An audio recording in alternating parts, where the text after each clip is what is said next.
Ampuliriza nkulamusiza konyo enajo sinzira okuliriza mando so kinala mwenda akatonyeza biri CBS FM Radio Buganda Radio Sabasajja Kabaka eyabavubuka bo mulembo mutebi dakika ziri 17 bitukute mu katuno naye mbaniriza nyo kumukutuguno gwe mando so program kirizo bagana mumanyire ensonga ezenjawulo ezigena maaso munsi notambula n'okumanya nze Kalule lameka kulamusako bingi bikoza amawulire wano mu ggwanga n'ebweru waliyo ebweru w'eggwanga bibaddeyo bingi omukulembeze ggwanga lya Ukraine Volodymyr Zelensky ategeezezza nti afunye akaseera akatuufu era akalungi n'ababaka bamuweerezeddwa gavumenti ya President Donald Trump okuva mu America ne boogera ku nsonga z'olutalo wakati wa Ukraine n'eggwanga erya Russia ku ngeri gye luyinza okukomekererezebwamu obula n'agamba nti kikulu nnyo olutalo luno ng'enteekateeka zonna bazikola balowooze ku bukuumi n'ebyokwerinda eby'eggwanga erya Ukraine ng'olutalo luwedde omulabo butaddamu kubayingirira n'ate nga bwe kyabaawo gye buvuddeko mu ggwanga erya Isirayiri embeera ebadde yakusikamu muguwa ku bafu abaana abaddiziddwa ku ludda olwa Isirayiri nga abasatu bakkirizibwa naye nga kuliko omulambo ogumu abakulu ge bwemulugunyizaako nti oluvannyuma lw'okugutwala mu laboratory ne bakebera endagabutonde sigwegwo ogwa maama w'abaana ababiri abaddiziddwa ne maama nazzibwa era abakulu ne bagaa nti no tetugenda kubikkiriza bannaffe aba Hamas twetaaga omulambo omutuufu ogw'omuntu waffe gwe mwawamba ddala bw'abanga yafa n'ebirala bingi bibaddeyo eyo mu kiro ekikeesezza olwaleero mu Isirayiri mu bitundu by'e Tel Aviv waliwo baasi 3 zibaluse nga zitegeddwamu obuntu obuteeberezebwa okubeera obw'obutujju era akaseera kabadde kazibu wadde nga tewali bakoseddwa naye minisitule by'entambula mu ggwanga erya Isirayiri neyimiriza entambula eya lukalu okumala akaseera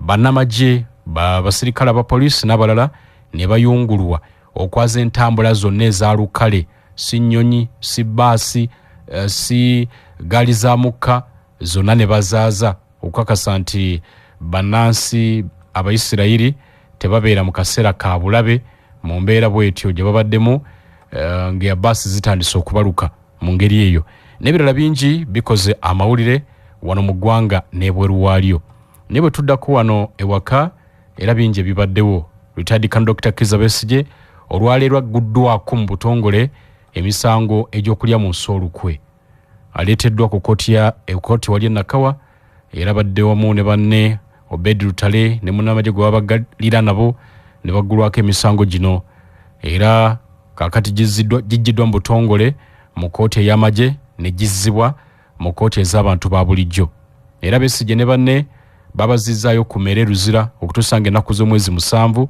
omwezi ogujja ogwokusatu Besigye mugonvu era omutunuulira nga n'olunaku olwaleero mu kkooti bamuleetedde mu kagaali akaabalima nga bajja bamuvuga mpola era bw'atyo n'abeerawo n'asomerwa emisango gino bw'atyo n'addizibwayo mu nkomyo eruzira okutuusa ng'ennaku z'omwezi 7 omwezi ogujja ogwokusatu ebyo nabyo bwe bityo bwe bibadde ku kibiina kya NUP nga tunaba kugenda ku NUP akabondo kabaka ba NRM batudde mu makago bwa president Entebbe ebifaayo tujja kwongera okubimanya naye ng'ekimu ku bibatutte kwe kwogera n'omukulembeze w'eggwanga ku nsonga za kkooti y'amagye ekkooti ensukkulumu gye yanaanuula obugere n'egamba nti teriiwo mu mateeka ng'abakulu baagala okukola ennongoosi za mu tteeka erifuga amagye g'eggwanga erya UPDF okuzza kkooti y'amagye ng'erina obuyinza obujjuvu era ng'esobola okwozesa abantu ba bulijjo byebimu ku bibatutte eruuyi eyo era bye banaba bakkaanyizaako tujja kubibategeeza nga bamaze okuvaayo nga bagenda mu nsisinkano eno ababaka abudde oluvuganya gavumenti be twayogeddeko nabo bagugumbudde bannaabwe era ne baba balabula nti banaye mugenze mu nsisinkano eyo ekigendererwa kye kimu ku ebyo ekyenkugambye ekya kkooti ey'amagye okugifunira obuyinza okozesa abantu ba bulijjo ne babalabula nti kyemukola temuviirako ssiga erya Parliament okutandika okwekuuba n'essiga eddamuzi amasiga okutudde gavumenti eno oba okutudde eggwanga lino executive Parliament ne judiciary galeme kukuubagana ababaka mu kyegendereze nga babaka bannaabwe bwe batyo be babategeeza Bannakibiina kya NUP wabaddeko bannaabwe abaawambibwa okuli Masse Walukamba ow'akakiiko ak'ebyokulonda mu NUP bayimbuddwa era babadde n'okwogerako eri bannamawulire olunaku olwaleero ku kitebe kyabwe Kamwokya ne boogera bingi. Emu ku bibadde bibabuuzibwa nga bali eyo bwe bimu nga bitunula ku kalulu ke tugendamu aka 2026 n'ebiringa ebyo bigambo babyogedde nga basinzira ekavule. Babadde nno bakyali awo amagye ne gasalako abawanvu n'abampi ne beebungulula ekitebe ekya NUP abamilitale n'abalala ekitebe ne bakisalako ne batandika okwetoloola wonna era embeera tebadde nnyangu n'omulundi n'ogumu. Mbeera ya bonkenke nga tewali afuluma tewali ayingira n'olwekyo bingi. Olivia Kwagala ajja kwongera okubirambulula era abiteekateeka mu ngeri esinga okubaako ennungi ku ssaawa 3 ez'ekiro ajja kwongera okubibatuusaako. Njogera nno bino nga bwe ninda banafu aba Conversion Feeds bwe mbalinda bajje batusomesa obulunzi bw'enkoko era wedda bwe nkyalindalindako nga nkutegeeza ebyo ebifudde mu nsi n'omanya ebintu nga bwe bitambudde. Naye tugenda kusoma ku bulunzi bwa nkoko mu ssaawa gye tugendamu eno yennyini esooka, ate n'essaawa ezinaddako tunaayogera ebigambo ebirala era mu nsonga z'ebyenkulaakulana. Naye njagala kubajjukiza bazadde, njagala kubajjukiza nti mwenna tubaaniriza Craneable Corner National Primary School ezanabu Namwaya ku luguudo lw'Entebe. Bano nno be baatiikirivu ennyo mu kuvumbula ebitone buli olukya. Rainbow Corner bakulembeza okugunjula omwana nga musanyufu ate nga yeeyagala. Abasomesa baabwe n'abalabirira abaana bamalirivu nnyo okuzuula ebitone eby'omwana byonna ate n'okubikuza nga bateekateeka omwana okuba omuyiiya ate omuvumu mu buli kyakola. Ebibiina byabwe matiribona gennyini ate compound gaggadde. Abaana beeyagala ne batendekebwa mu art and craft, okuyimba, emizannyo, empisa ez'obuwangwa n'eddiini. Balina ne center number era balina ne school shuttle oba school van n'emmotoka ezitambuza abayizi. Wandiisa omwana kati Craneable Corner National Primary School ebiseera bye by'omu maaso bigenda kumwanguyira nnyo. Essimu k'okuba erina oti 753 360 834 oba noti 772 360 834. Leeta omwana tujja kumukugunjulira bulungi. Mount St. Mary's High School kugamba nti omuzadde oyo osaanye okutwala omwana. Essomero lino basomesa batendeke nnyo. Mount St. Mary's High School basangibwa Kamengo era ly'essomero lye weetaagamu omwana wo. Balina O ne level, basomesa arts and sciences, batumbula ebitone, music, dance and drama, omupiira, volleyball, netball n'ebirala. Mount St. Mary's High School balina Unable Center number ate bakkirizibwa ministry y'ebyenjigiriza. Mount St. Mary's High School basangibwa Kamengo Mpigi ku luguudo oludde Masaka. Bw'otwala eno omwana togenda kwejjusa kubanga bagenda kumulabirira era bamugunjule. Essimu erina oti 773 273 482 oba noti 755 599 545. Ryan Air Cargo bano bakugu mu kukutikkira emigugu okuva e China bakozesa nnyonyo okutuuka e Uganda, bakuguliza ebintu okuva mu katale, bakunoonyereza akatale k'ebintu byagala okugula, bakutambuza okuva ku kisaawe okutuuka ku woteeri n'okuva ku woteeri okutuuka ku kisaawe. Okonga kusooka okutambuza mu butalo obw'enjawulo, bakufuna invitation letter era basobola n'okukuguliza tiketi. Balina bakuvunira oluchina ng'ogenze mu katale baweereza ssente eri oyo gweyagala okugulako ebintu ate n'ekyo bakikola ku bwereere. Kati n'omusuubuzi beeyune onyumirwa empeereza yaabwe tasangika. Basangibwa ku BBC Building room N212 opposite Bank of Africa Nabugabo Street. Essimu k'okuba eri nooti 74 nooti 152 351 oba nooti 762 799 885. Nkujjukiza gwe munnayuganda wenna nti sabbuuni aleeta akamwenyumwenyu ku matama. Sabbuuni ayoza ow'omuti eri bannayuganda mwenna. Sabbuuni oyo eyeegulidde erinnya ye Jama White Washing Bar Soap. Atukuza nnyengo ye mweweevu mu ngalo, alina akawuwa akalungi ate taggwerera mangu. Jama White Washing Bar Soap ye sabbuuni asinga obulungi ensangi zino ate agula ssente za nseko buseko bw'ogeraageranya n'ebbeeyi ya sabbuuni omulala yenna ali ku katale. Ate sabbuuni gw'olina okunaaba n'otaddamu kulowooza ku sabbuuni mulala ye Lanzo Bathing Soap. Ali mu bikanga Lanzo Blueberry, Lanzo Vanilla Spobelli, Lanzo Ice Cream Menthol ne Lanzo Antibacterial. sabuni wa Jama washing bar soap ne Lanzo bathing soap asangibwa mu maduuka ne supermarket wonna okwetola eggwanga. Wegenda bugenzi ku dduuka erikuli okumpi bagambe njagala Lanzo, bagambe njagala Jama. Genda mu kikuubo Mbachapa Enterprises Haji Jali mugambe Haji ze kusuubula mpa Jama mpa Lanzo omutwalira abantu beyagale. Kankomewo musawo Kigundu amaze okutuuka tusimbula omulundi ambuliriza oli komando so dakiika 30 zennyini nakutegeeza nti bwengenza okuwumulamuuko ate n'abakulunga bwe bali wano era nekutegeeza nti bwenkomawo nga tusimbula. Nina Semwogerere Ismail Omugave tulamuseko abampuliriza abawuliza ba radio ya Ssaabasajja Kabaka CBS 89.2 sanyusa nnyo okuba nti nno eddoboozi lyange libatuukako era ntuusa obusiimu n'okwebaza okuva mu Conversion Feeds. Mwebale kuwagira, mwebale kunyumirwa bulunzi. Era nakate olwaleero tuli wano okwongera obbakakasa nti bye mwagala tubirina, bye mwagala bikyali bya mutindo. Ate ekyenjawulo kye twakoze nti twakkakkanyiza ku miwendo. Nga enkola yaffe bulijjo bweri nti buli kasooli lwakyukamu ku bbeeyi naye ewanika fate tuddukirira abalunzi ne tukwatamu ku miwendo. So twakuttemu ku miwendo maduuka gaffe gonna twafunye n'enkola ey'okuba nti tubatuusiza naddala abatali kumpi na branches zaffe we ziri oba ba mirrors. Tugenda kudda tulambulule ensonga ezo. Nina musawo Kigundu Emmanuel tulamuseko. Abawuliriza nsanyuse nateera okuddamu okubasanga. Nsanyuse nnyo okuba nti mutumbudde radio ya Ssaabasajja era ndi mukakafu nti mwenna olunaku lubadde berutambulidde obubi Mukama ayongera okubagumya n'okubayamba mu ebyo ebizibu bye mulimu nabe lugendedde abalufunyemu ebirungi ebyo ebirungi mwongera okubinyweza. Conversion Feeds yani ku muntu akiwulidde olwaleero. Conversion Feeds kye kitongole ekikuleetera emmere ey'ebisolo byonna. Ekitongole kino kiri wano ku Old Kampala. Ekikuleetera ekikukolera. Ekikuleetera tetunnakola. Era abantu abamu balowooza nti ebintu tubikolera wano.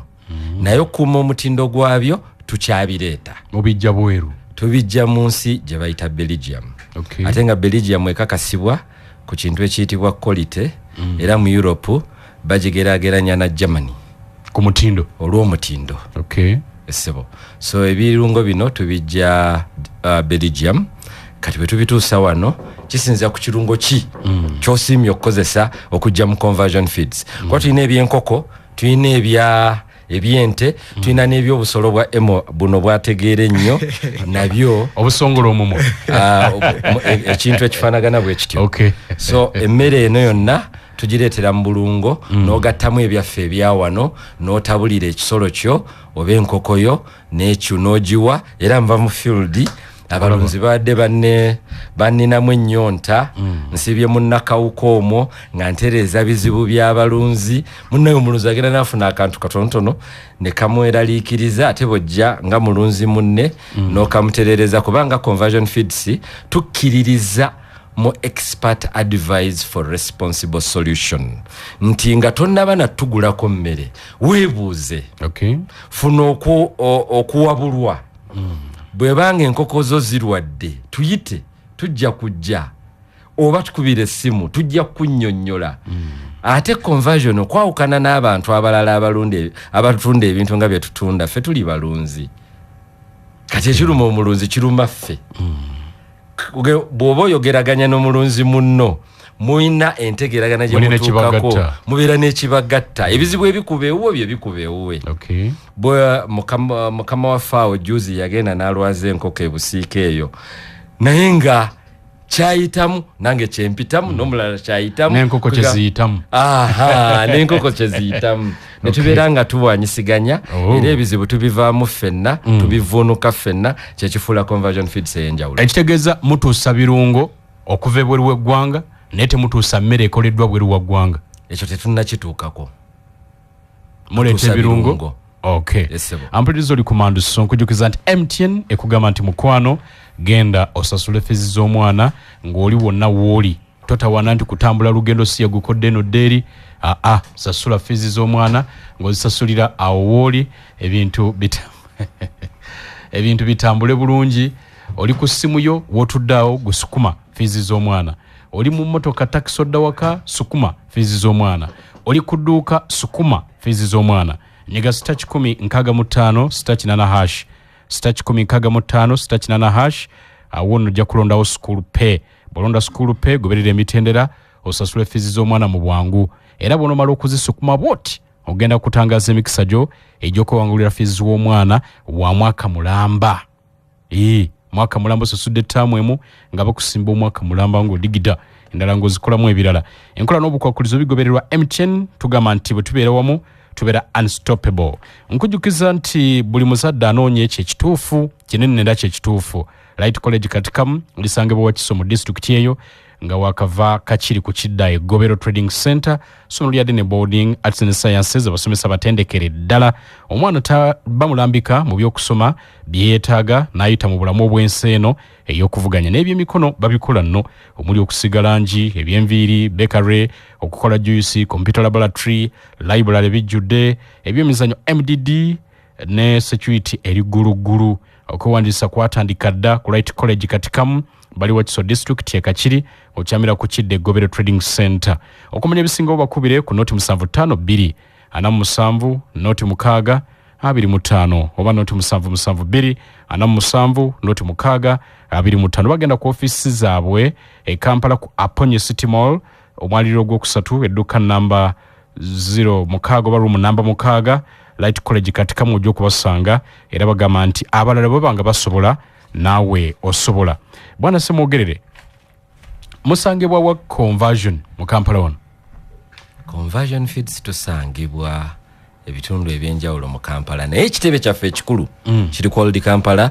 Coronation Road plot number 5 bw'okirira Nateete ku paaka tuyinawo wetuweerereza bw'ogenda mu Kisenyi ewali ensibuko y'abantu abatabuzi b'emmere tuyinawo wetusangibwa bw'ogenda Nansana awo nga opposite cheap hardware tuyinawo wetusangibwa bw'ogenda Ekira nga tonatuuka kyali wajjala mu Sitenseni tuyinawo wetusangibwa bwe tutyo tugenda tusuula nga twanguyiza abalunzi baffe okuba nti nno batuuka ku birungo byaffe mu bwangu ate era buli we tubibatuusiza tetwawulamu mu bbeeyi nti kati ate bano tubongeze ate bano tukole tutya olwokuba tebazze ku kitebe kikulu buli omu tumuguza ku bbeeyi ekkiriziganyiziddwako ate awo ne tweyongera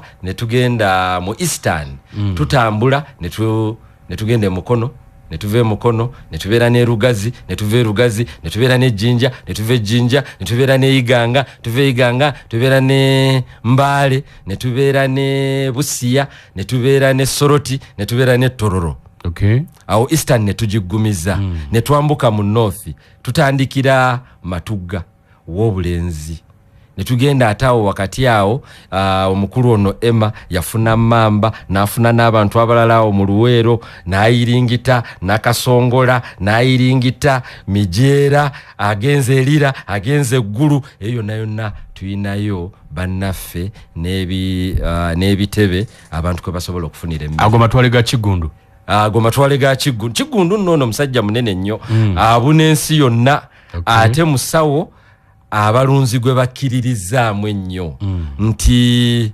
wabeerawo omusawo alina omukono oguwonya ye Kigundu kagamba abantu bamuyita munnange n'akola eddogo lye ne likola kati bwe tukkirira eno mu Maserengeta tutandikira nga bwe gambye nti tuyina Buloba tuyina Mitiyana kati twafunye Ehoima abatutundira tuyinaawo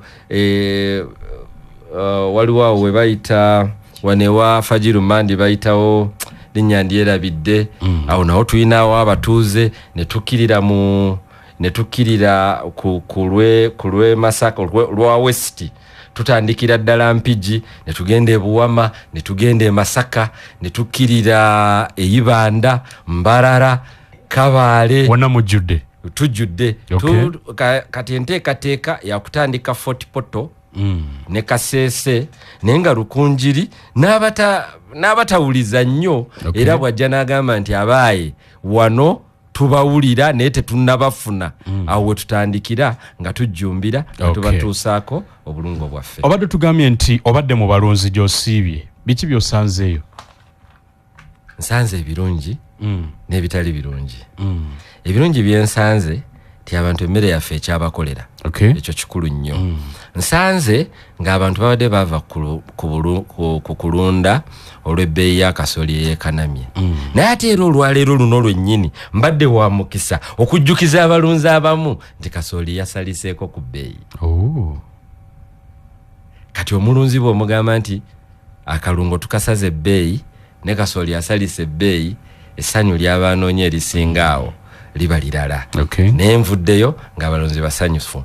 Sanze omukyala bambi nga bamubuza ne bamubuza emmere endala ng'enkoko ze tezikola bulungi, ne muddaabiriza ne mugamba totya, enkoko zijja kubiika era ntukkiriziganya n'ansuubiza nti enkya agenda kugula emmere. Kwaki abadde yeeraliikirira ti enkoko bwe naazikyusa ne nzijja ku mmere ya mujjawo ne nziteeka ku yiyo teziisale ne njogerayo obulunzi bw'emmere bw'enkoko z'amagi bwe zibeera. Ne mugamba bwe ziba zisaze tosasula, bwe zeeyongera sasula.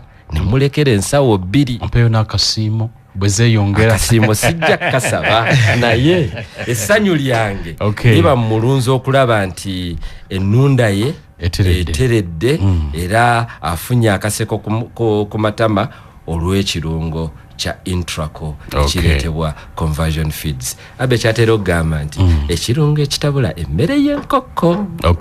Bw'obadde otandika watugambye nti ebisale byakkakkanye. Njagala tuveewo omulundi gumu ndyoke wa Kigundu ono naye atuwuubemu.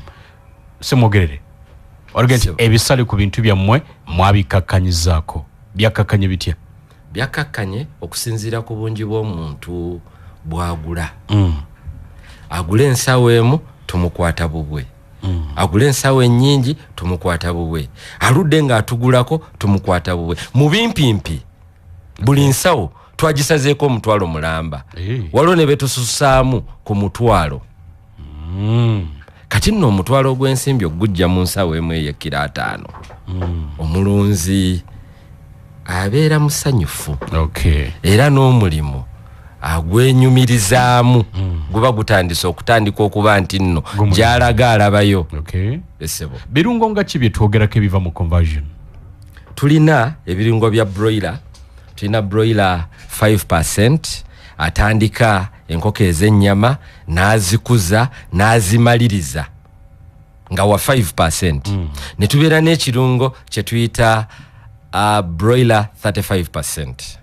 Ekyo era nakyo kizitandika ne kizikuza ne kizimaliriza. Abalunzi bwenjogera ebigambo bino batandika obitegeera. Tubeera ne starter, grower ne finisher. Baba bitegeera nga wana obutandisa obitegeera nkulaba n'amababanya agatandika okulunda gatandisa okujja kubanga oyagala okulaba sitaata mulisa ntya starting atya ne mwami Kigundu una yebaza farm. Kati bwetuvaawo ne tugenda ku ebirungo eby'enkoko ez'amagi. Tuyinamu 5% layer. Kati 5% yoyo tumuleetera abalina faamu ennene abasobola okwetabulira. Kati tubeera ne 10%. Oyo ye oyongeramu kasooli na brand, maize brand.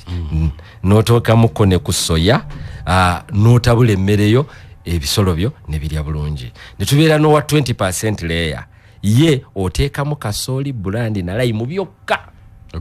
N'ofuna ejjiiryo nga lya yero. Enkoko ne zifukumula amagi nga bw'oyagala. Mbadde n'omulunzi omu n'ayagala n'okungwa mu kifuba naye nga nti obulwadde obwa bulijjo kubanga abadde ku 98% mu magi. N'ambuuza ti ekirungo mwakiteekamu ki?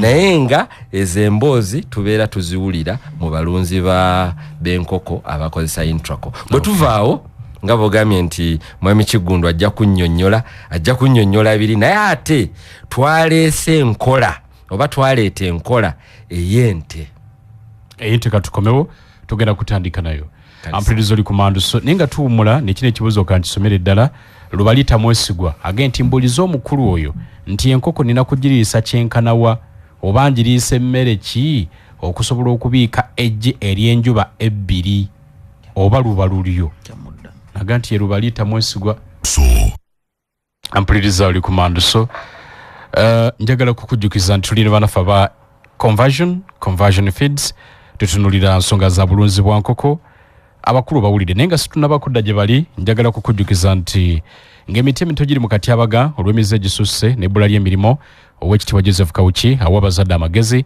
abaana mu basomeseze mu ssomero eririna obusobozi okubassaamu ensigo eneebatuusa ku buwanguzi mu Musasi School Mityana lye lirina ekisumuluzo era okuwandiika abayizi abajja kugenda mu maaso ku ssomero okuva ku bbalaza okutuuka ku Lwokutaano mu Musasi School Mityana ly'abawala n'abalenzi ab'ekisolo n'abava ewaka lisomesa arts sciences ne computer okuva ku siniya esooka okutuuka ku y'omukaaga balina ino center number endabire y'abayizi yeeyo nungi nnyo abasomesa bakugu era bamanyirivu mu curriculum empya okuwa abayizi obukugu obw'enjawulo okutumbula ebitone ng'okuyimba kuzannya katemba ebyemizannyo mu biti eby'enjawulo obukulembeze okugera mu bantu n'ebirala so nga ate ku A-level nakwo beekansa nnyo mu Musasi School esoosowaza okutendeka abayizi ku musingi ogw'eddiini empisa obuwangwa n'obuntubulamu amasannyalaze weegali ne standby generator amazzi ag'emidumo entambula eya baasi ne costa byonna weebiri okwanguyizaako abayizi embeera lisangibwa Mpanga Busunda Mityana ku luguudo oluva Mityana okudda Mubende mu kifo ekigazi obulungi ekisirifu ekyesudde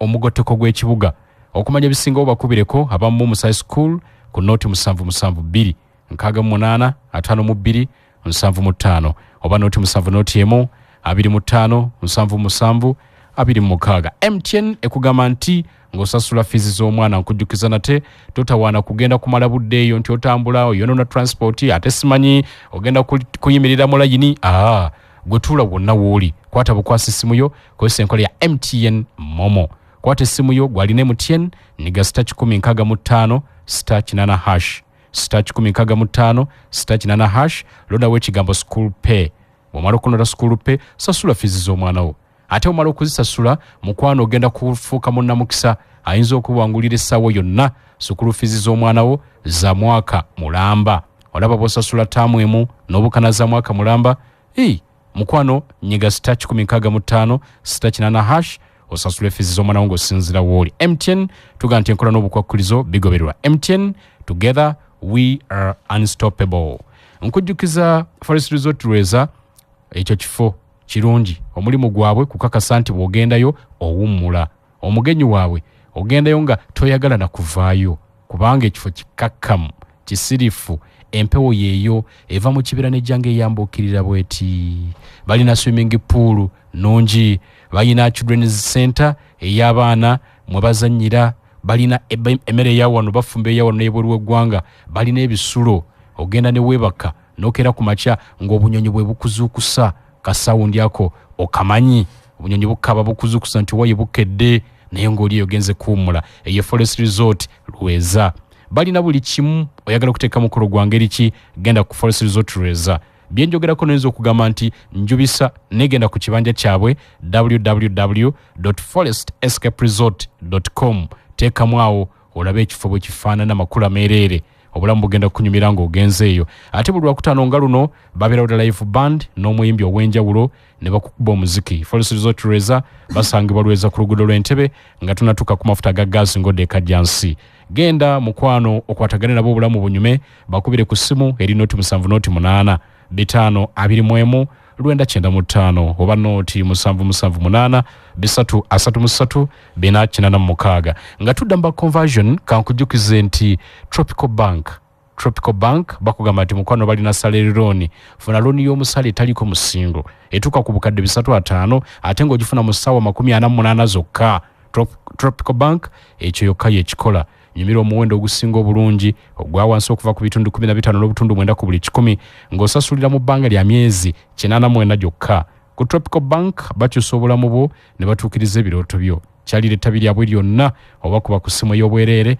eri nooti 8 nooti 255 10 oba eya WhatsApp eri nooti 76 nooti 77 588 awo nojja kutandika. Tropical Bank weri ku lulwo. Tropical Bank erungamizibwa banka ya Uganda enkulu. Sente z'abakasitoma zikumibwa Deposit Protection Fund of Uganda okutuuka ku bukadde 10. Enkola n'obukwakkulizo bigobererwa. Musawo simwogerere nga nzira omusawo Kigundu obadde tuga nti mwali essemmere y'ennyana y'ente essebo kona mwawo katono tuddeeno neyanza nnyo ssebo abampuliriza ffe basaale mu kuleeta emmere y'ennyana gye bayita calf milk replacer. Calf milk replacer ge mata g'owa ennyana yo n'otagiwa mata ga maama. Abalunzi basanga obuzibu nga maama w'ennyana alwadde. Maama w'ennyana taliiwo olw'ebizibu ebiteebereka. Kati twaleeta amata gano malungi nnyo, gaba n'ebiriisa ebisinga kyewandijje mu mata ga maama. So tugalina tugamba nti gw'omulunzi teweeraliikirira, kwata amata ago gagyeemu ssente gano okozese gano. Ennyana giwe gano ate ganyulwemu nnyo. Galayisi nnyo gagwera mu siringi 9 buli liita. Ennyana enywako 3 zokka buli lunaku. Bwegenda ekula neetuuka mu 6 n'ogaweera ewiiki 10 neekula mangu neeyiga okulya emmere enkalu, okunywa amazzi, neegejja mangu neekuwa kyoyagala. Leero nno bano aba artificial insemination bwe batuuka okuwakisa eyanywesa ku mata ago azina gudde. Kati bwe tuvaawo ne tubeera n'akalungo tukayita 10% dairy meal. Kagezza kaleeta amata ate kakuza mu bimpimpi. So emmere eyo abalunzi bagyagadde nnyo era bagenze bagyettani. Ebyo byonna mu maduuka gammwe yonna gye wagamenye gyebiri mu bungi bwonna bwe wandiyagadde. Musawo Kigundu, lwaki omuntu yandyesize conversion mu byonna? Conversion feeds ekisooka tutuusa emmere etakolebwa wano. Ebirungo byaffe omukulu nga bw'ayogedde biri pure nakyo. Nti enkoko bweba ebiridde temuliimu chemicals zitabulwamu. Enkoko ebikira ebbanga gwanvu wakati w'emyaka 2 ku mwaka 1 n'emyezi 8 mukulu Lameka enkoko ebeetuwadde twate tulina kye tugyetaaza. Ekyokulala ejjo olirabako erya buli lunaku. Enkoko buli lunaku omanyi mukulu Lameka kye tusinza okufuna mu roses nti enkoko ebiika leero nemala ennaku 3 nga tezeemu kubiika. So enkoko ebiika ejji buli lunaku eyo emmere erina kuba ya conversion feeds. Yesebo omukulu abuuziza ku kibuuzo kya enjuba ebbiri lwe baliyita mwesigwa. Mukulu Lameka omukulu oyo bwe kiba kisoboka mugamba addukirewo anonye conversion feeds emuli okumpi. Ekyo kyabulabe nnyo mu nkoko. Kyabulabe nnyo. Enkoko ekubiika nga njuba ziri mu 2 era enkoko esobola kumala ne wiiki nga tezeemu kubiika. Eba Naalongo. Sebo mukulu Lameka kyabulabe nnyo era tukivumirira. Kireeteddwa mu birungo ebitali oba nkiyite bwesimbu. Naye fenga conversion feeds tetulina birungo ebyo bibiikisa njuba 2. Twonoona system y'enkoko era enkoko eyo bweba yalya kye tuyita grower nga yamulya bubi ebiseera ebisinga zijja nti enkoko ebiika nga tennatuuka kukola ki kubiika. Yes twagala ebiike mangu naye ate bwebiika amangu ge tutaagala kyabulabe gye tuli. So kisobola okuleeta ekyo ne sounds ez'enjawulo nti mukulu Lameka lino ejji litambulira mu process. Lirina bwe lituuka ne bateekako shell yoko balina we bagifomingira era kyova tubakubiriza abalunzi nti mu kiyumba n'emmere nawe batennagendayo amazzi gabeeremu. Percentage y'okkola ejji eryo percentage esingako mazzi. Kakati sounds ezo bwe ziyitirira obungi nti enjuba enedduka nesanga ginnaayo nezikonagana. Kati ate shero tuba tugizimbako wezimbirwa yo ezimba ekyo ekiba kizze. So system ene yonoonekamu era enkoko esobola okumala wiiki nga tekuwadde ggi ddala. Yesebo mukulu Lameka tubadde mu field omukulu ono nga bwakugambye tusanzeeyo abakola obulungi n'abakola obubi. Abakola obubi sijja kubanenya nnyo ate nabo mulimu abetaaga okuwabula obuwabuzi okutereeza nti waliwo abakola ensobi nga tebamanyi nti tuli mu kukola nsobi. Mu kulameka obulunzi bukyuse ate abantu babuyingidde mu nnyingire endala. Nsobeddwa wano lwaki sigenda n'ennunda agende lwabutaagaane bino biganye lwaki sigenda n'ennunda. Obulunzi mu kulameka nga tubutandika nga tonnalowooza na kutandika bulunzi sooka olowooze kiki kye ŋŋenda okulunda. Ye kiki kye nsobola muwendo ki gwe nsobola ogw'enkoko. Bulungi nnyo na bwe basi nkoko na bweba zino ensolo zaffe na bweba nte na bweba mbuzi nga tonnalowooza na waje ŋŋenda bijja sooka gwe wennyini kiki kye nsobola. Bangi nnyo tubasanze nga bazimbye ebiyumba naye nga n'enkoko ez'okuteekamu zibuze. Nga capital yenna agweredde mu kiyumba. So conversion feeds awe tuviirayo ne tukugamba nti nga tonnatandika bulunzi sooka onoonye ettabi lyaffe lyonna weriri. Tulina head office, tulina ennamba za head office zonga oli nawabeera kapicholwa nga yeetaaga ttiimu okuva mu conversion. Ffe tukubiriza omulunzi nti totandika bulunzi nga tolina conversion feeds. Bw'oba obuyingidde yita conversion feeds tutambudde tutya. Mu kulameka obulunzi tugoberera ebintu bya mirundi mingiko. Tugoberera endiisa nkulu nnyo mu bulunzi. Omukulu nga bw'ayogedde awo. Abantu bangi nnyo tubasanze bavuddemu olw'endiisa. Mu kulameka olulyo abantu bavuddemu ku lw'olulyo. Abantu bavuddemu olw'enzimba. Ekiyumba akizimbye kitunudde ate kyanditunudde eno. Endabirira mu kulameka endabirira kintu kikulu nnyo. Abantu tubasanze nga aguze enkoko naye nga tamanyi nawe zigenda kuliira ye zigenda kulyaki. Omukulu ono ayogedde ku birungo nga bwe bizze biddiriŋŋanwa. Mu kulameka tulina ekirungo ky'enkoko ento ekyo kiriibwa ba baby pre-starter. Naye wano mu ggwanga kampani eryemu erina pre-starter Intraco. Era mu kulameka tusanze abantu eyo gye tuyise nga baddira emmere ya Intraco obusawo obwo ne basala ne bawummuzaamu eyaabwe. Ne basala obudeeya bw'ensawo endala ne bayiwa mu budeeya bwa Intraco. So bachupula bawuddiisa abalunzi. Era y'ensonga lwaki kati twazze nju ku nju.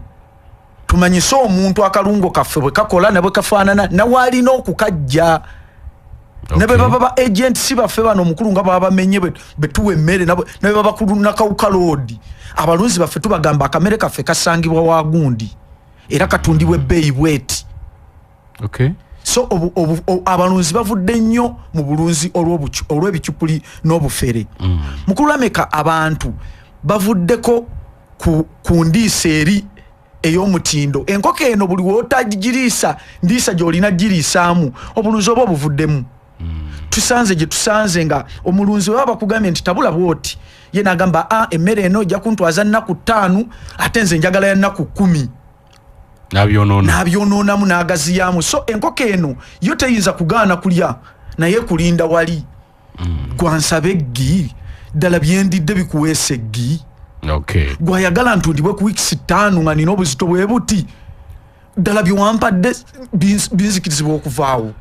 Tuwumbewumbe naye nga tuwumbawumba tugabe ennamba z'essimu. Akadde katambudde akaffe tugenda mu ssaawa yakubiri. Essaawa ey'okubiri ngenda kubeera ne bannaffe Kisomose Ben agenda kusomesa ku bulunzi bw'ennyaanya. Abalunda ennyaanya mu kyeya kino kye tulimu bamalako batya ate ne season we tugenda. Kisomose Ben tugenda kubeerako naye eddakiika ezisooka ate ne musawo Bettina okuva mu RIP Uganda naye ajja kubeera eyo. Namba z'essimu ziri ki? Enamba zaffe zino za head office bw'ozikubako omukyalo oba omwami yenna ajja kugikwata oyogera ensonga yo era zizuba zisobola otutuukako ffenna. Enamba esooka eri 0782 2 820 eri 0782 2 820 eya Airtel eri 0707 794 2 64 Jidemu 0707 794 2 64. Ezo za office. Za office. Naye ate kati waliyo omulunzi ngawulidde musawo Kiggundu ngaga nti nze njagala kwogera na Kiggundu yennyini mwebuuzeeko omuwa omukisa okukubira muwa mukisa sebo essimu ye eriki eyo Kiggundu 0709 77 69 82 giddemu 0709 77 69 82 kusibudde Ssaabasajja Kabaka awangaali mwami Semogerere wampasebo waliwo akuwuliriza nga nti Semogerere baaba ataputa naga nti singa mufuna oyo nenjogera naye obulunzi bubeera buwedde gwakufuna atya nga gwe person anfunira ku mutimbagano ogwa Airtel 070 pozebeera noti 7 noti M noti 3 M 325 tugiddemu noti 7 noti M noti 3 M 325 waliwo endala oba yeyoka eyo yempuliziganya ebyempuliziganya era nze enamba y'essimu ninemu n'essimu ninemu naye nga bampuliriza nebaza omukisa guno gw'otuwadde era nnyongera obbakakasa nti akalungo kaffe kakyali ku ntikko obulungo bwaffe bwe buli mu bungi obulungo bwaffe twabusaze ebbeeyi obulungo bwaffe bukola era abantu abeetegekera Easter Idi essaawa yeeno ey'okubeera nti nno obugula noteekamu ebisolo byo noba nga weeteekateeka kale toyanziza nyo batulabire Ssaabasajja Kabaka awangaale bannaye mwebale kuwuliriza rediyo y'obujjajja ampuliriza kankomewo n'ekisomose Ben twogere ku nnyaanya kati gwe nno omulimi tosesetula mandu ampuliriza emandu sookoli dakiika 9 zimaze okuyita ku ssaawa 2 ez'ekiro kya leero musawo Bettina owa RIP Uganda tugenda kumufuna mu maaso awo n'entandise n'ekisomose Ben ono mulimi era mulimisa wannyaanya obaba tulamuseeko kisomosi abatuwuliriza nsanyusa nnyo okuba nga ndi wano balamusizaako era mbagaliza program ennungi eno kisomosi nkumanya atakumanyi nva ku Hope Organic tuli wano mu maaso ga Bulange ekizimbe kwe tuli kyekya post office ekyekyamategula kwe tukakalabiza so nga ate emabega wetulagira emirimu gino mu bwoleke esebo ennyaanya mpuliriza waliwo aka video kendaba wano waliwo ennyaanya gye twayogerako ku mulundi guli hybrid Victor F1 esebo lwe twasemba luli mwalimu akamala okugikoolera esebo okuva mu kukabala naye ng'empiira zimaze okulayiningibwa bulungi kakati ndi mukulaba ka video wano mpuliriza tetuli ku TV ne singa tubadde tugire wandibadde okalaba ennyaanya eno omusana mu mmengo gwaka gwememula naye ng'erabika bulungi okuva nga 18 Desemba mengo tabanga munkuba nzito waffe kooki enkuba ebadde etonyanga njiwulira naye mengo tabanga munkuba naye ekyenjawulo kye tutaddewo kwe kulaga resilience y'ennyaanya eno eri embeera y'ekyeya so ate ne technology asinze okwolesebwa nti omuntu mu nkuba asobola okutereka amazzi ate mu musana n'ajuna gali agamukoka gemukuŋŋaanya n'oluzzi lwaggwa dda buli kimu nga bwe nakikutegeezaako nti amazzi ago mu ngeri gye tugalembekamu ate tetutwalira ddala eri mu nsuwa esembayo okulembeka ebitaba twateekako akasengejja ke twakola mu mayinja agadiko ke twakola mu lusenyente ate n'omusenyu guno ogw'ennyanja so ebintu ebyo byonna nga bwe mbikubuulidde ndowooza kye twagula ku dduuka kyekiveera naye bisinga nga bw'obiwulidde tubikuŋŋaanya mugundi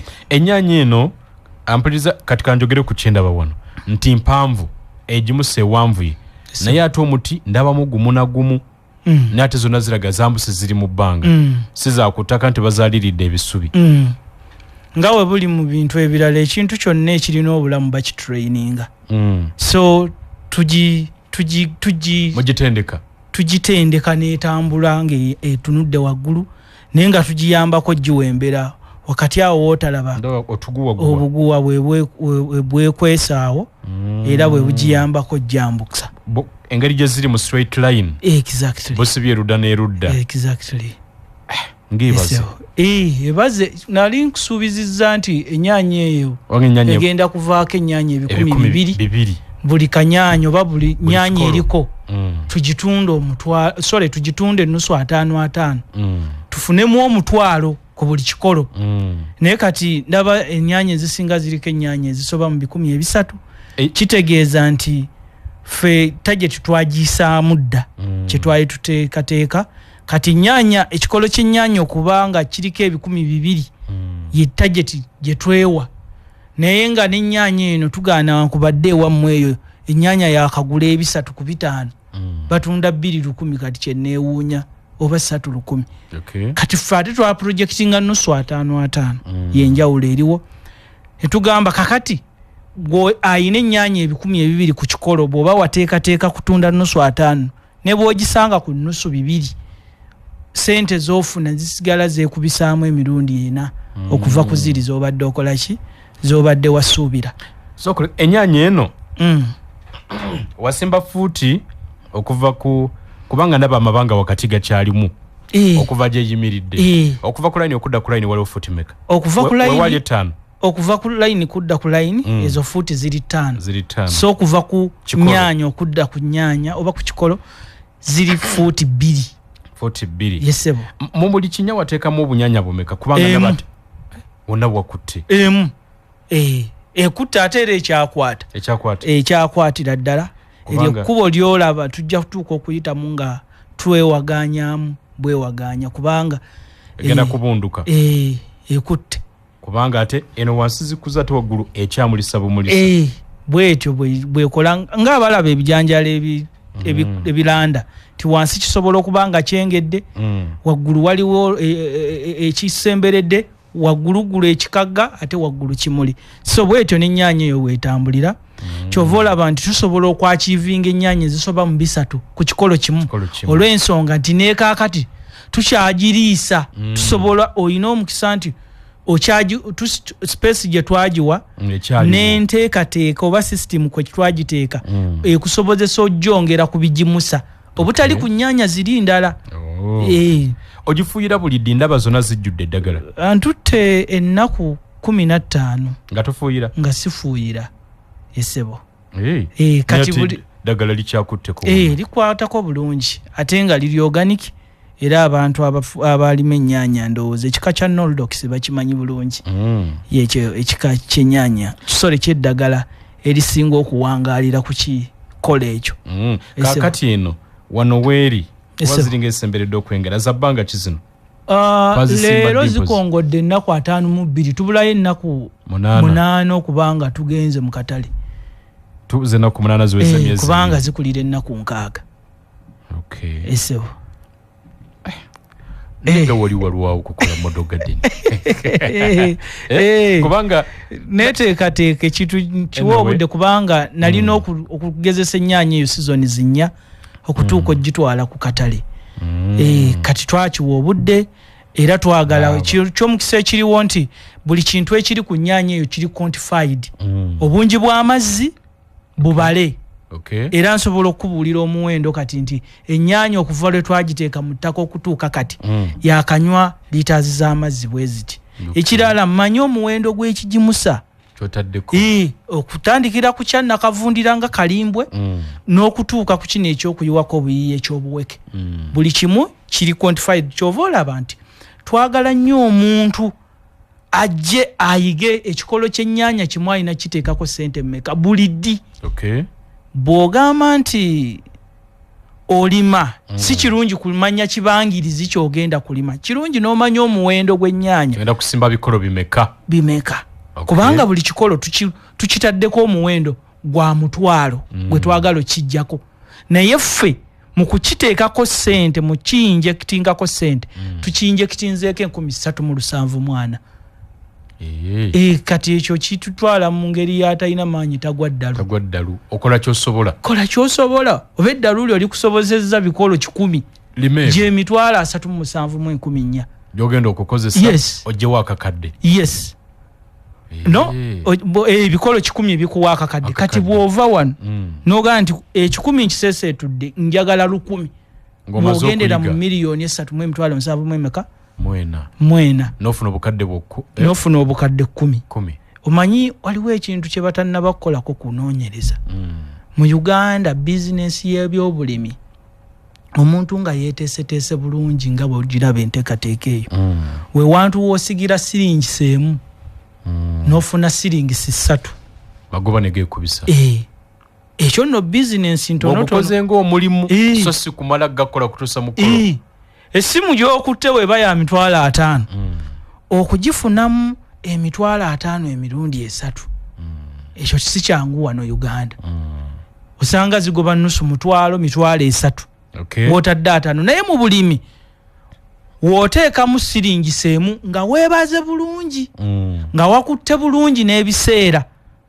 kikutwala ku kiri nakuleeterako lumu ekitabo kyaffe kye bayita Tegeera ennyaanya eri mu kalenda y'abalimi b'ennyaanya ennyaanya weetasalira kubanga ekulambika nti okola ddi oteekateeka ddi ennimiro mu biseera oyiwa ddi ebigimusa ebisooka osimba ddi oteekako muwendo ki eyo tebo namba omuntu yandisaanye agyetegereze ate era bw'agikakasa aba amaze okuyingira mu lubu lw'abalimi b'ennyaanya abeeteeseteese si bino nti zaalinnye pulayi yaguze 6 bonna ne beeyiwamu si bwe tutyo bwe tutambula kati abazirina batono era genda kugenda okutandika okukungula nga katale kakalu kakati ampuliza kisomoso ono ne bwemukomezaawo yajja wano nga tusimba ennyaanya eno era ne musuubiza nti bwe tunaatuuka mu maaso awo tujja kudda twogere ku mutendera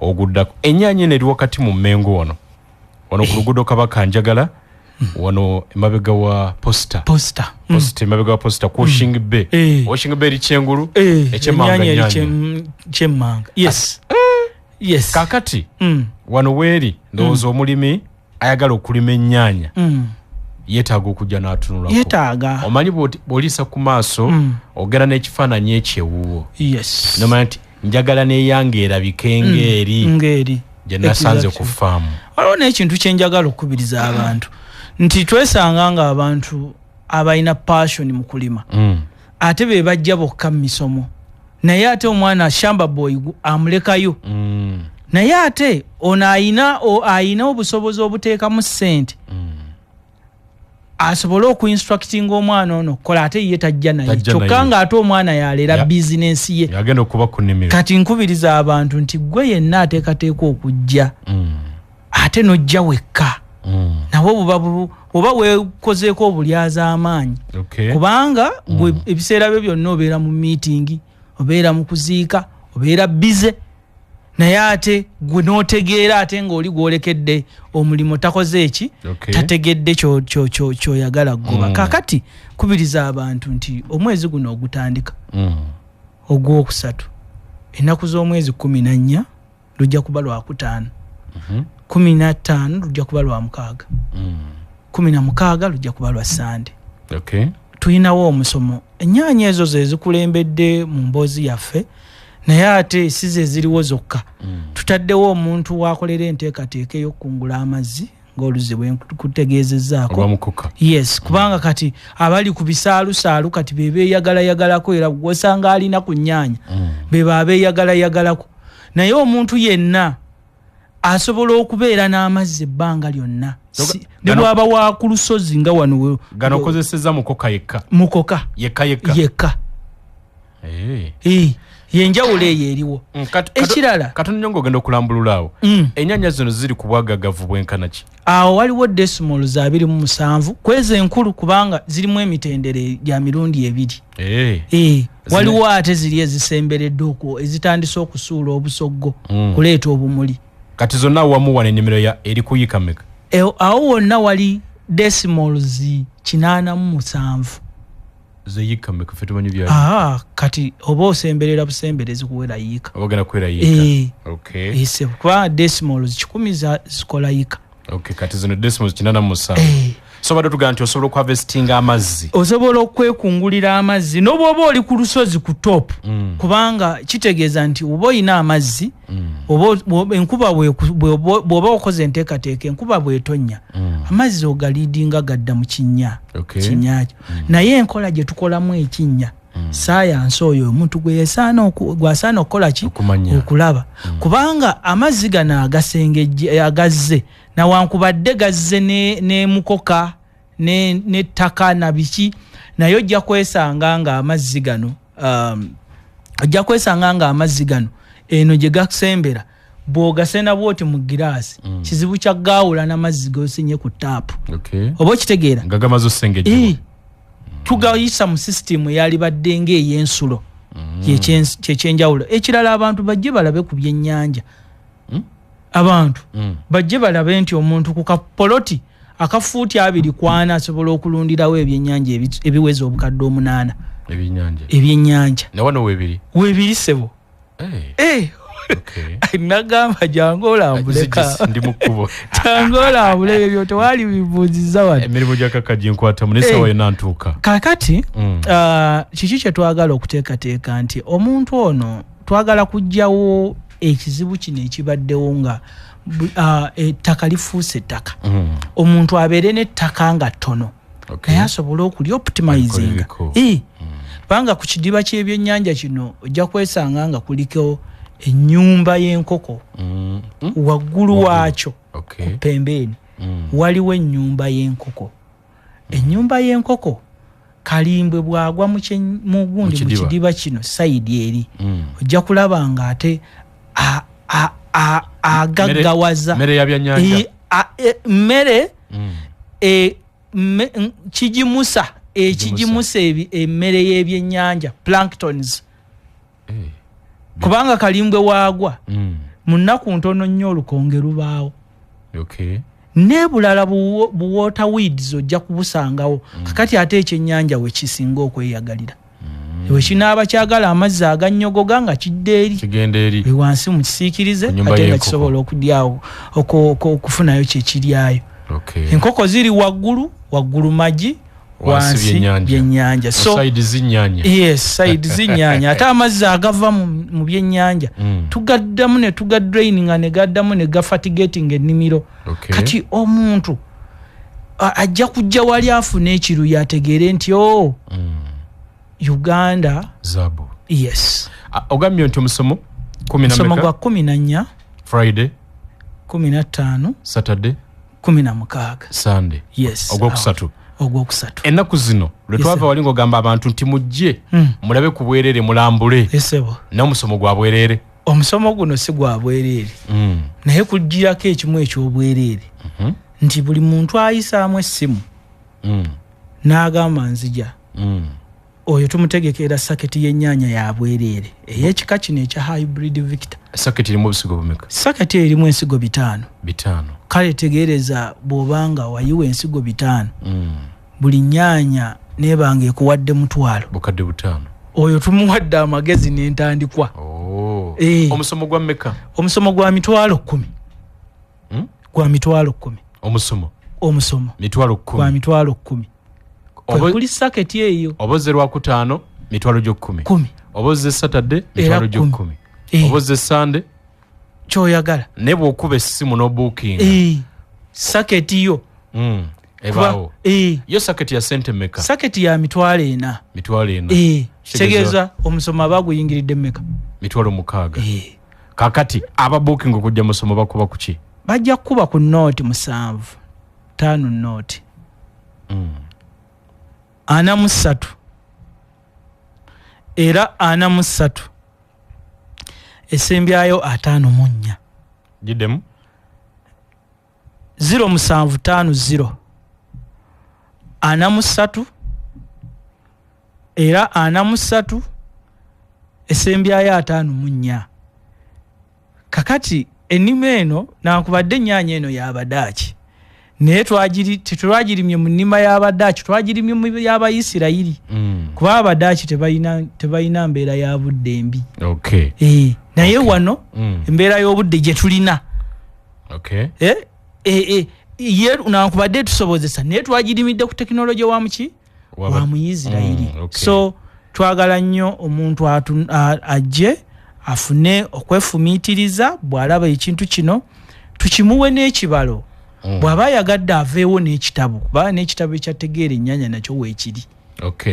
Bintu bino bw'aba abirabye mu bwoleke n'amala n'addayo ne yejjukanya mu theory n'amala n'ekirala tugenda kulaga olugendo lw'ennyaanya luno ku lutimbe gaggadde. Ennyaanya eno twagidocumentinga bulungi mu misomo mugenda kugiraga gye yatandikira nga tukabala omuddo tuguziika tukwata layini tusirabyemu yadde akaddo ati omuddo tegumera mu biseera bya musana kubanga factors ezimezesa ensigo ziri 3 zeetaaga ebbugumo zeetaaga amazzi n'ekirala zeetaaga amazzi zeetaaga ebbugumu kati amazzi tezigayina kati we ziba tezirina mazzi ziba tezijja kumenya tezisobola. Musawo nkusibula mulimisa njagala kugenda wa Dr. Bettina owa RIP Uganda mu dakika ezisembayo naye ekigambo ekisembayo otuwe enamba y'essimu nkute.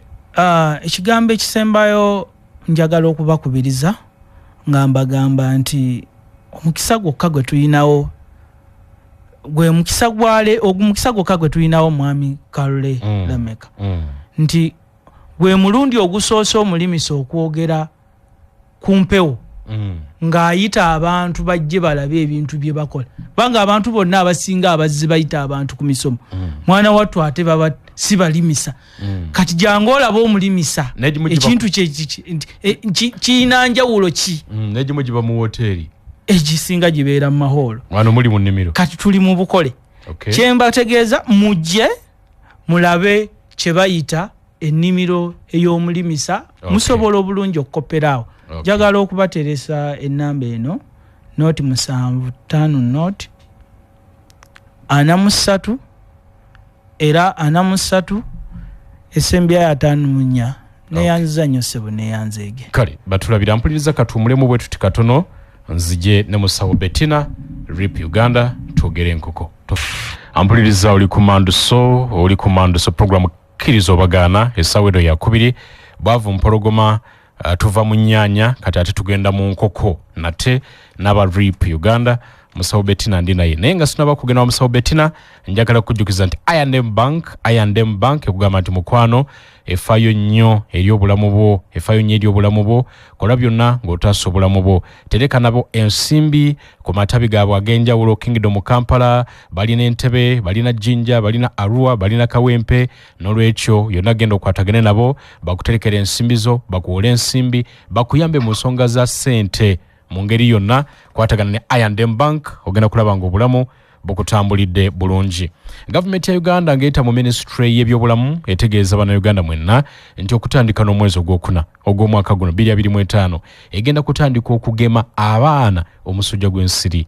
Abaana wakati w'emyezi 6 okutuuka ku myezi 11 nabo bagenda kugemebwa era buli mwana wakufuna doozi 4. Eddagala lino lyakubira mu malwaliro ga gavumenti gonna n'ag'obwannannyini era eddagala lya bwereere. Abazadde saako nammwe abalina abaana bemulabirira mukubirizibwa okubatwala abaana bano mu malwaliro agabali okumpi. Ministry eddamu okujjukiza bannayuganda nti omusujja gw'ensiri gwa bulabe nnyo era gusobola okuviirako omuntu okufa. Ffenna nga tuli wamu tusobola okutaasa obulamu n'ebiseera by'abaana baffe eby'omu maaso. Birangiddwa ministry gavumenti ya Uganda ng'eyita mu ministry y'ebyobulamu ne bagaa nti ensonga ezo nkulu era muzinyweze nnyo. Kakasa ebiseera by'omwana we by'omu maaso ng'ofuna looni okuva mu Platinum Credit kozesa logbook y'emmotoka yo omusaala gwo oba bizinensi yo nyega star 249# oteekeyo okusaba ku kyalira branches oba amatabi ga Platinum Credit oba okube ku ssimu eri nooti 235 nooti 235 Platinum Credit. When time is money we deliver. Omuzadde tokkiriza mwana wo eyamala sini ey'omukaaga okutuula ewaka akolawo ki n'olwekyo mutwala afune omusomo mu insurance training college ekuleetedde essomo eya certificate lye bayita certificate of proficiency in insurance COP. Omuyizi asomye course eno afuna obukugu n'obumanyirivu mu kisaawe ekya insurance era asobola okufuna omulimu mu insurance company yonna mu Uganda. leeta omwana wo akozese omukisa guno kubanga agenda kusoma university ate nga bwakola mu insurance company yonna gyanabafunyemu omulimu. Certificate ye kosen ya COP teboola mwana asomye sciences na arts kasitaba nga mazisi niyo mukago gumutwale ayagala okuwandisa genda ku mikutu gyabwe egy'omutimbagano balina www.itc.sc.ug ne balina ne info@itc.sc.ug bakubire ku simu eri noti nya emu musanvu bisatu asatu musatu bitano noti nya emu musanvu bisatu asatu musatu bitano okuwandisa kukoma nnaku z'omwezi 17 omwezi ogujja olw'okusoma kutandika ennaku z'omwezi 24 era omwezi ogwokusatu gwe gujja. Insurance Training College ekugamba nti make your vacation count, invest in your future. Musawo Bettina owa RIP Uganda tulamuseko. Balamusiza mwenna abalunzi baffe. Nze Musawo Bettina okuva ku RIP Industries wamirema kanjamu jamu collectingamu awo RIP Uganda ne RIP Industries omulimu gwe tukola gwe gumu. Erinnya eryo wali Uganda tetwateekawo industries. Okay. Yes, sebo. Bitambula bitya? Mu kyetulongoosa tufuba nnyo okulaba nti erinnya lino tuli buildinga oba tulizimba ku bulunzi. Era bw'owulira nga waliwo RIP Poultry Suppliers era kyonna kiba kikikola kimu.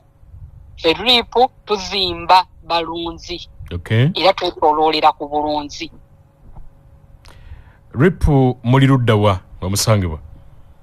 Aba RIP tusangibwa ku luguudo lwa Kaliga Road mu Kampala. Oba ku luguudo abamu baluyita okuva Emmengo ku ddwaliro ly'Emmengo lwero oluguudo lwe bayita wa Kaliga Road okukkirira paka Nateete kubanga oluguudo labamu lubabuzaabuza. So oluguudo lwe bayita olwa Kaliga Road lwero olukkirira okuva Emmengo ku ddwaliro erukkirira lwe luguudo lwe tusangibwako olwa Kaliga. Okay, side wa wennyini? Tusangibwa ku luguudo lwa Kaliga Road opposite Ngovu oba okumpi ne Total ewa Kaliga. Okay. Yes, buweereza ki okusinga RIP Industries bwerimu? Obuweereza RIP Industries bwe tulimu ffe nga aba RIP Industries tuteekateeka abalunzi okuva mu bitundu eby'enjawulo ebyetoolodde Uganda nga tuteekateeka abalunzi abalunda enkoko omuli ez'amagi, omuli enkoko ez'ennyama, omuli enkoko eza kuroira oba ffe ze tuyita ezo ziringa eŋŋanda. Tubateekateeka wamu abalunzi abo ne tubakuŋŋaanya ne tubasomesa enkoko engeri ki gye bayinza ozirondamu, bulungi ki obw'enkoko obuli mu nkoko gye balina okulunda, ne kika ki ekirungi kye balina okulunda. Era bwe tumala okukibasomesa ate ffe kennyini tukibaleetera okuva ebweru w'eggwanga. Abo abaabayize oba betulonze abaabeeronzeemu ne basalawo okutusaba okubaleetera enkoko ezo, tuzimpootinga ne tuzibaleetera okuva ebweru w'eggwanga ng'enkoko ezo ziri ku mutindo gwe tuba tubasomesezza ogwo ogw'enkoko ennungi esobola okubaviiramu ekyo kye tuba tubasomesezza. Okay. Endwadde bye bimu ku biviirako abalunzi okufiirwa. Endwadde ne zibazinda ku malundiro gaabwe. Endwadde tuzeewale tutya abalunzi bangi bawuliriza? Kati abalunzi obulwadde bungi nnyo obutawanya ekintu kiyitibwa okulonda. Kubanga okulonda jjojja okwesanga nti omuntu talunda omu. Bw'oba olunda n'abantu abatakka wansi wa basatu ku ddundiro lyo. Kubanga ojja kwetaaga obuyambi okuva eri ateekayo drinka, ojja kwetaaga obuyambi okuva eri omusawo ajja okukugemera, ojja kwetaaga omuntu akuyambako okutabula emmere y'enkoko. So engeri gye kiri nti fenga abalunzi twetaaga obuyambi okuva eri abantu abalala. Tekisobola kutwewala kubeera nti no obulwadde bujja ku mafaamu. Naye tuyinza kubwewala tutya? Kubanga abalunzi bangi bakikomplainingako. Omuluzi n'agamba nti nze njagala nnyo okulunda naye ekintu ekyennemesezza bulwadde ku mafaamu. Kati amafaamu gano omulunzi yalibuuzizza oba yali agadde okumanya ayinza atya okwewala obulwadde. Obulwadde buno tubwewalira ddala okuviira ddala ku ntandikwa wooleetedde ddala enkoko oba even before nga tonnaleeta nkoko kuva ku ddundi kuva gy'oba ogijje oba ogijje ku rip oba ogijje mu kampani ndala. Obulwadde tubwewalira ddala okuviira ddala nga tetunnayingiza nkoko. G'omulunzi n'agamba nti okuyingiza enkoko tusooka kufuuyira oba tusooka kulongoosa ddundiro lyo ly'oba ogenda okugyamu okuleetamu enkoko. Ekyo tukiziyiza nga tufuuyira ennyumba. Tulina abalunzi abeeteekateeka okufuna enkoko eza Easter. Abalunzi ba Pewosa gye mbadde eyo omanyi olwaliro ntambuddeko ne ŋŋendako emubende eyo nga nambula faamu ku faamu. Faamu ze nkyaliddeko mulimu faamu ze ndabye nga zeeteekateeka okufuna enkoko ezo ezigenda okuteekebwamu eziteeketeekebwa okulaba nga Easter zinaasangibwa mweziri ng'oba zigenda kutundibwa. Gw'omulunzi nyina engeri gy'ensomesezaamu ne ŋŋamba omulunzi nti buli bw'oba oyagala okuteeka enkoko mu ddundiro lyo ky'osookera ddala okutunuulira y'engeri ki gy'ogenda okwewalamu obulwadde. Kubanga obulwadde bw'obeera tobwewaze ng'enkoko tonnagiyingiza n'ogenda oyingiza enkoko ku faamu kijja kuba kizibu ggwe okumalawo obulwadde obwo. Naddala abantu mmwe nga walumbibwako ku ggombolo, waliwo obulwadde bwe tuyita ggombolo mu nkoko, walumbibwako ku Newcastle. Tukulabula ne tugamba nti bw'oba walumbibwako ku bulwadde obwa ggombolo, bw'oba walumbibwako ku bulwadde obwa Newcastle mu kulunda okukadde k'obaddemu, weewale okuleeta enkoko mu budde obw'amangu. Bw'oba wali olumbiddwako ku bulwadde obw'ebika bwe bityo, tukuwa amagezi ffe ng'abalunzi ffe ng'abasawo okuva ku Rip Industries nti kyalibadde kirungi n'owummuzaamu ebiyumba by'okumala emyezi ng'ebiri. Ng'ebiyumba ebyo obifuuyira bufuuyizi eddagala eriyina okutta akawuka ako akaakujjira ku faamu okubeera nga tekasobola ate kulumba nkoko ento z'ogenda okuyingizaawo. Bw'aba tannalunda ng'olina ebiyumba ebipya kiba kya muwendo nnyo okubeera ng'osooka kufuuyira okulaba nti nno enkoko z'ogenda okuyingizaawo ogenda ozireeta nga tewaliwo kawuka kagenda kutaataganya nkoko zino.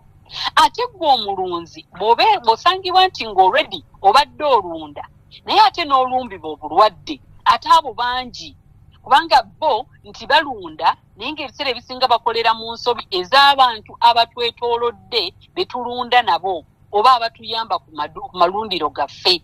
Nkuwa example omuntu kati nga gwe alunda enkoko ezikuze ng'olina coccidiosis ataggwa ku faamu. Akalwadde kano akawuka abalunzi abasinga mukagayaalirira naye bwe bulwadde obusobola okutta enkoko nolowooza ndowooza nalumbiddwa endwadde zino nga bw'olaba Newcastle. Nkunagambe endwadde ya Newcastle ye bw'eba erumbye etta kiyoola.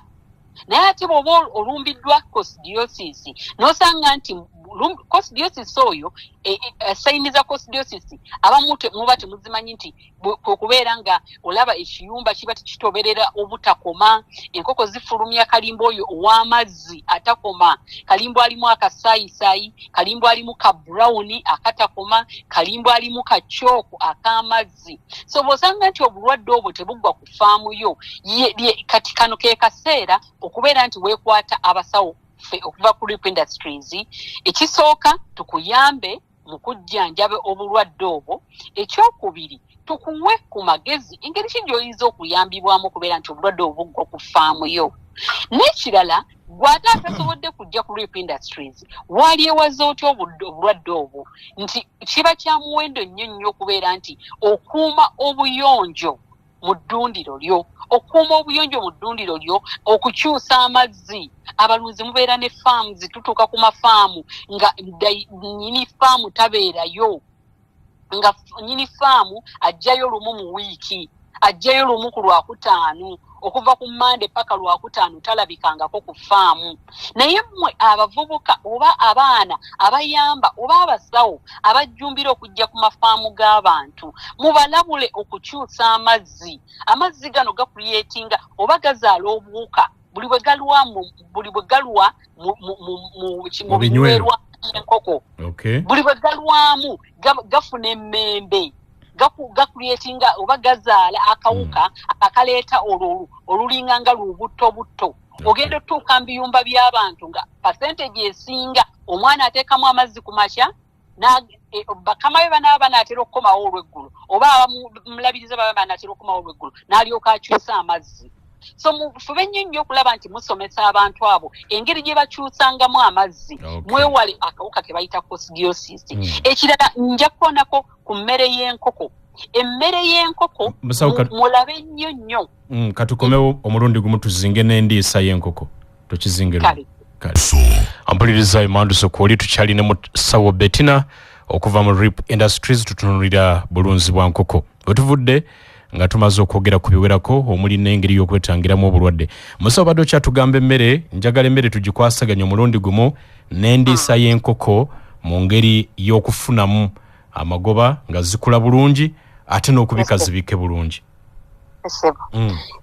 Omulunzi mbadde nkyagamba nti omulunzi yenna ebintu ebituleetera obuzibu mu nkoko kuba kulwala. Manya mwami Rebecca nti enkoko buli bwebeera ng'erwala buli kadde. Nkiwuliddeko ne ku basawo ababaddewo eyo gye buvudde bw'obadde olambulula oba badde batuyigiriza nga batutegeeza nti ekintu kyonna ekiyinza okulemesa omulunzi okulunda oba okulwa mu kulunda nkoko kulwala na mmere embi. Nange emmere embi ezaala kye bayita obulwadde. Buli bona aliisa enkoko kati omulunzi waliwo wetugamba abalunzi nti enkoko bwe ziba zikyali nto nga zikyali mu wiiki okuviira ddala ku wiiki esooka paka ku myezi 2 omuntu alunda enkoko ey'amagi tugamba nti enkoko eno giwe ekiriisa ky'emmere ekizito. Like emmere bw'oba ogiwa enkoko eno bw'oba ogiwa emmere tolonderera mmere gye batabuliridde lwakuba nti gwe oyagala kuseevinga nnyo. Okuseevinga si kibi naye ojja genda okwekankakanya nti enkoko eno buli bw'onaagiseevingiramu ekingi ejja genda otuuka okubiika gwe omuntu alunda enkoko ey'amagi wano ojja kukitwala nti oseevinga ku ntandikwa naye enkoko eno endinga oba emalirize nga ekumenye mu kubiika. Kubanga emmere gy'oba wagiwa ku ntandikwa walonderera nnonderere. Kati enkoko eno teyasobola kufuna kiriisa kimala kubeera nti nno ezimba omubiri ogusobola ogiwanirira mu kutandika okubiika ng'obudde bukyali. Mutunuulire nnyo emmere y'enkoko gye muliisa enkoko. Manya buli bw'onaalonderera emmere gy'oba ogironderedde mugenda okuva buno obuwuka bwe tugamba obutaggwa mu ddundiro lyammwe akawuka kayita coccidiosis akataggwa mu ddundiro lyammwe eyo gy'onaagwira ku mmere ng'emmere yawumba bagiterekedde ebbanga eddene ne bakuwa emmere kubanga bo baagala ssente n'otatunula ku ssente ze baguzizza kasooli kati saawa zino kasooli agenza alinnya ojja kwegenda okwesanga oli amuguzizza nnusu 600 agambye ojja yitawo nnusu 800 ojja kuyitawo ngati kasooli tubala abatunda katubala ali mu 200 naye gwe omugule ku 600 gambe bano banguzizza layisi ofa layisi naye nga layisi agenda kugula buwanana mu nkoko zo. So mwegenderezo nnyo kubanga dda mmoja oliisa enkoko emmere embi ojja kwekanga nti obulwadde omwo mwogenda okubeera ng'ojjanjaba eyayagala okuseevinga ate otandike kwonoonera ssente mu kujjanjaba. So mwegendereza emmere kizibu nnyo mu kukonya enkoko. Era ebiseera ebisinga n'abantu abagaana enkoko we zigaanira okubiika ojja genda okulaba nti ebyo byonna bivudde byetooloolera ku mmere. So mwegendereza emmere egoba obulwadde ku faamu nga nnungi bulungi era enkoko zirina kuvaayo bulungi. So aba Rip Industries tuleeta ebyo wammanga tukusomesa omulimu gw'okusomesa ogwo twagwekwata okusomesa okulaba nti omulunzi ofuna ekyo kyoyagala. Ennaku zino tutambula nnyo ku mafaamu era abali ku mafaamu Empigi, Wakiso, mweteeketeeke buli yali atutteko enkoko okuva ku Rip Industries mutweteeketeekere tujja era tuli mu kkubo mugenda tulabirawo obutasukka na wiiki ejja. Fakiti okumanya tulambula buli lunaku okubeerako lisiti ey'abo abalina okulambulwa. Kati abalunzi baffe mwonna abaliyo nga obutwala enkoko za Rip Industries okulambula kugenda kufuuka kati mulimu. Lwaki tulabe nti nno tusobola okujjayo abo abalunzi ensobi ze mukola okulaba nti nno zibajjayo n'ababa basikatidde nga temukyalunda ne tusobola okukomawo ku katale. So nalisabye buli yeyeteekateeka nga wafuna enkoko ku Rip Industries gwe yeteekateeka okufuna. Tuli mu kulambula kulaba nti abalunzi tubajja mu nsobi ezatulemesa okulunda. Okay. Naffe okufuna enkoko zaffe ze tuleeta okuva ebweru w'eggwanga tuzireeta mu bungi ate booking zitambula mbungi ate ennaku zino ne ka price kakendeera nawulirako Rip bali bakesera enkoko tebeerese batyo. Kati ennaku zino ka price kakkira ddala era omulunzi omupya teweeraliikirira ate nga gwe tusigala tuleeta omulungi. Rip mukadde kano puze mutumya ebweru omuntu ayinza kutagetinga nkoko kikaaki kati tuzuga nti oba oli mu katale eziriko saawa zino enkoko eziriko mwe muli buloira ne kuroira. Omulunzi saawa zino oba oyagala okulunda enkoko kati ng'eya Easter oba ateekateeka okugyamu enkoko ya Idi n'ali kubalidde enkoko eya kuroira oba enkoko eya buloira kubanga ezo tubala nti alisti mu myezi bwe zibeera za kuroira zine ziringa eŋŋanda obala nti myezi 2 kitundu enkoko yaffe eya kuroira eba esituse ng'etandise n'okookulima kiba kitegeeza ku myezi 2 kitundu ojja kuba osobola okutundamu z'otunda. Tunagenda okutuuka mu Idi ng'ate n'aba Idi nabo batunda ze batunda nga bazimaze emyezi 3. Ate omuntu alunda eza buloira ezo zo tubala weeks 4 kati awo gw'osobola n'okuteekamu emirundi ng'ebiri.